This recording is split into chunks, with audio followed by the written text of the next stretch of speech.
दीपक सिंह जी, बिहार से। राधे राधे महाराज जी, आपके चरणों में कोटि कोटि प्रणाम। महाराज जी, मैं कुछ महीनों से आपका प्रवचन और सत्संग सुन रहा हूँ। मैं नाम जप भी करता हूँ। महाराज जी, आपकी कृपा से हमारे अंदर की काम वासना खत्म हो रही है। महाराज जी, दुविधा ये है।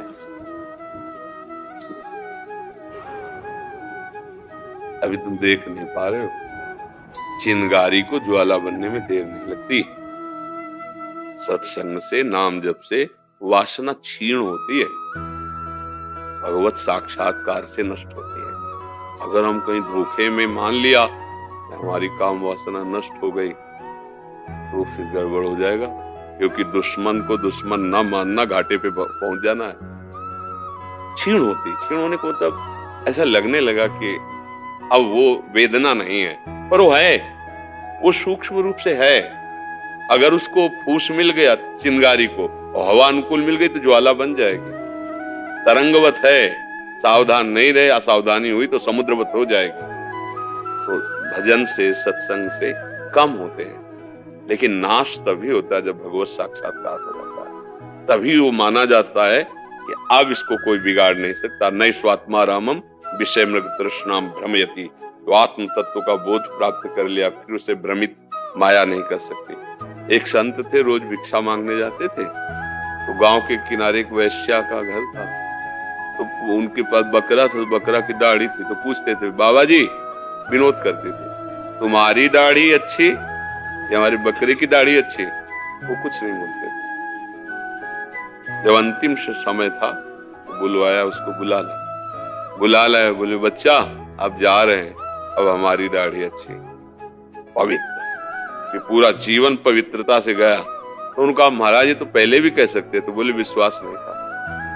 मतलब सिद्ध महापुरुष, भगवत मार्ग के पथिक, जब तक शरीर में प्राण तब तक सावधानी, कभी धोखा हो सकता। माया बहुत बलवती है।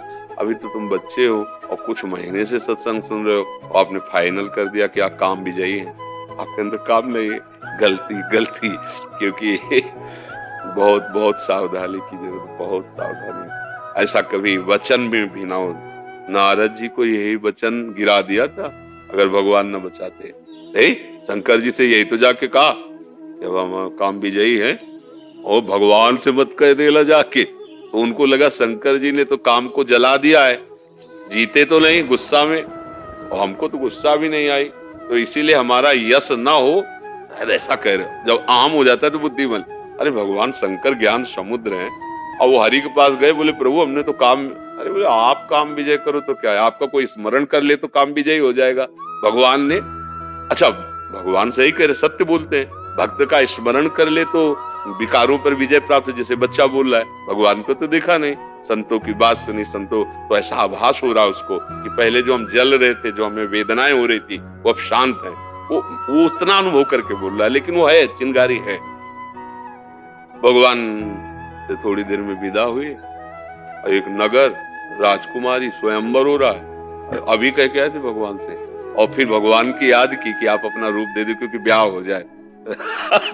तो मतलब अगर हमारे अंदर कहीं ऐसा अहम जागृत हो गया कि मैं काम पर विजय, नहीं, गलत हो जाएगा। हाँ, गुरुजनों की कृपा से, भगवान की कृपा से, भजन के बल से ये शांत होता है, और एक दिन मिट भी जाता है, और तभी मिटता है जब भगवान का साक्षात्कार होता है। जब तक भगवत साक्षात्कार न हो, वो तो दिव्य महापुरुष लीला करके हमें दिखा रहे हैं, तब तक मतलब डरना चाहिए। शास्त्र विरुद्ध आचरण नहीं, कुसंग नहीं, वो शांत रहेगा। और अगर कहीं मिल गया, वो 20 वर्ष की 50 वर्ष की ब्रह्मचर्य साधना मिनट में फिसला देगी। माया बहुत प्रचंड है। अब आगे बोलिए। महाराज जी, दुविधा ये है कि माता पिता चाहते हैं कि मैं वैवाहिक जीवन व्यतीत करूं। हाँ, करो, विवाह करो, गृहस्थ में संयम से रहो, दोनों मित्र बन करके संतानोत्पत्ति रूपी पूजा गृहस्थी की, माता पिता की सेवा हो, समय से ब्रह्मचर्य रहो। गृहस्थी का जो ब्रह्मचर्य है वो एक समय है, पशुवत आचरण न धारण करे। अच्छा बच्चा, कलयुग है, कई सब नौजवान ही संत हैं, और बहुत कठिन है बच्चा, संत मार्ग बहुत कठिन है। शासन में गुरुजनों के दृष्टि में रहने पर हम बच सकते हैं। अब देखो बड़ा लंबा जीवन होता है, हम लोग उसे देखें, हमारा मन अभी शांत है, कभी ऐसा भी होता है कि पागल बना देता है, कुछ नहीं सुनाई देता है, उस समय सहन कर पाना केवल लक्ष्य में ताकत है। ये मुझे भगवत प्राप्ति करनी है, अब चाहे मर जाऊं मैं गलत आचरण नहीं करूंगा। अब इतना लंबा जीवन, पूरे जीवन ब्रेक खुलनी नहीं चाहिए, ब्रेक ही लगी नहीं, इधर असत मार्ग, तो बहुत कठिन जीवन। भगवान की कृपा से ही निपटता है, नहीं तो बहुत कठिन है। हम सलाह नहीं देंगे कि तुम वैराग्य ले लो, तुम विरक्त होके रहो, नहीं। तो ऐसे हमारे पास गृहस्थ भी जन है जो पति पत्नी है, नई अवस्था के हैं और ब्रह्मचर्य से, हम रहेंगे पति पत्नी और ब्रह्मचर्य से दोनों रहेंगे। ऐसे 10 जोड़े तो है ही है, मतलब 10 दंपति तो है ही है। तो हमें बहुत अच्छा लगता है कि हमें जिससे भय है उसी को पास रखते हुए तुम ब्रह्मचर्य हो, हमसे तुम श्रेष्ठ हो, है नहीं, हमसे तुम श्रेष्ठ हो। तो हमें लगता है बच्चा कि अगर ऐसा कोई सात्विक साथी मिल जाए जो भजन करने वाला हो, मतलब धर्म से युक्त हो, ब्याह कर ले, माता पिता की सेवा करे और खूब भजन करे, तो वहां गिरने के चांस नहीं, इसमें गिरने के चांस है। अगर बाबा जी बन के भ्रष्ट आचरण इधर उधर के, तो भैया मतलब बहुत बुरी दशा समझो। तो हम कहते काहे को ऐसे करो भाई, 2 मार्ग हैं। अगर हमारा मन तो फिर गृहस्थी का सेवन करे, धर्म से रहे, ब्रह्मचर्य से रहे, नियम से रहे। गृहस्थी अगर नियम से रहते हुए फिर गृहस्थ धर्म के अनुसार भोग आदि करता है, वो मतलब संयमी ही माना जाता है। अब पराई स्त्री हो इधर उधर, तो वो तो कोई भी हो, चाहे बाबा जी हो चाहे गृहस्थ हो, दुर्गति, कानून के विरुद्ध आचरण करेगा तो दुर्गति तो होगी उसकी। बच्चा वैराग्य की मत सोचना। देखो हम लोग जैसे समय व्यतीत किए ना, अब वो समय नहीं है। ये तो को धाम है, इतनी व्यवस्था है, बड़े कष्टपूर्ण जीवन व्यतीत हुए हैं, गालियां लोगों की। अब देखो ऐसा कलिकाल बढ़ रहा है कि सैकड़ों लोगों के बीच में संत वेशधारियों को कूट कूट के मार डाला। नहीं, आप लोगों ने समाचार में सुना हो, अरे भैया अगर कोई अपराधी है तो उसको आप पकड़ लो ना। हम कहते हैं ठीक है, आपको शंका है कि ये अपराधी है, फिर उसकी जांच कीजिए।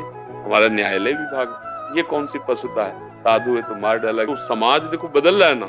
हमें लगता है कि अब जो आ गए हैं भगवत मार्ग में, भगवान रक्षा करें, गृहस्थी में रह के भजन करना चाहिए। आज भ्रमण का समय नहीं कि आप गंगा यमुना किनारे घूमो मांगो खाओ, आज समय नहीं है। समय नहीं रहेगा कि साधु का मंडल लेके भ्रमण करें। आप देखो भ्रमण बंद, सब संत महात्मा अपने अपने इष्ट के धामों में, पुरियों में अपना अपना कुटिया बना के भजन करे। समय बदल गया, नहीं पहले ऐसा ही था, आज इस वृक्ष के नीचे कल उस वृक्ष, आज इस गांव में कल उस गांव में, ऐसे भ्रमण करते। आज समय नहीं है, तो बहुत कठिन है भगवत मार्ग। इसलिए बच्चा ऐसा तो सोचना ही मत। हाँ ये सोचो भगवान की प्राप्ति करनी है, संयम से रहना है, माता पिता की सेवा करनी, भजन, पक्की बात। देखो वो तो हमको भी करना पड़ रहा है, हम आपसे बात कर रहे हैं ना, हम आपकी सेवा कर रहे हैं ना, समाज को लेके चल रहे हैं ना। तुम वहां चलो, तुम्हारे पास 4-5 लोग होंगे या 4-5 हजार रोज मिलते हैं, तो सेवा तो सेवा ही है ना। हर कष्ट सहते हुए धर्म में चलना, और धर्म का फल है समाज की सेवा में लगना। इसीलिए कहते हैं ठीक से चलो, गृहस्थ में रहो, बहुत बढ़िया मार्ग है, किले में सुरक्षित, प्रहार से बच जाओगे। बाबा जी को मतलब ललकार कर पछाड़ करो, वो कोई सूरवीर योद्धा ही होता है। नहीं तो भैया योद्धा का वेश रख लेना सरल है, लेकिन सूरवीर योद्धा बनना बड़ा मुश्किल है। क्योंकि हमारी लड़ाई बाहर नहीं है, अंदर है। काम, क्रोध, लोभ, मोह, मद, मत्सर जला रहे हैं हृदय को। शांत भाव से सह रहा है, नाम जप कर रहा है, किसी से इसमें सहयोग नहीं हो सकता। क्या सहयोग हो सकता है? अगर किसी से सहयोग लो तो भ्रष्ट हो जाओगे। कोई भी हमारे सहयोगी नहीं, केवल गुरु और इष्ट। ये मार्ग बहुत खतरे का है। हाँ, जो निष्ठावान वैराग्यवान, उनके लिए तो अमृत स्वरूप है। इसलिए गृहस्थ माता पिता जो कह रहे हैं वैसे ही मानो।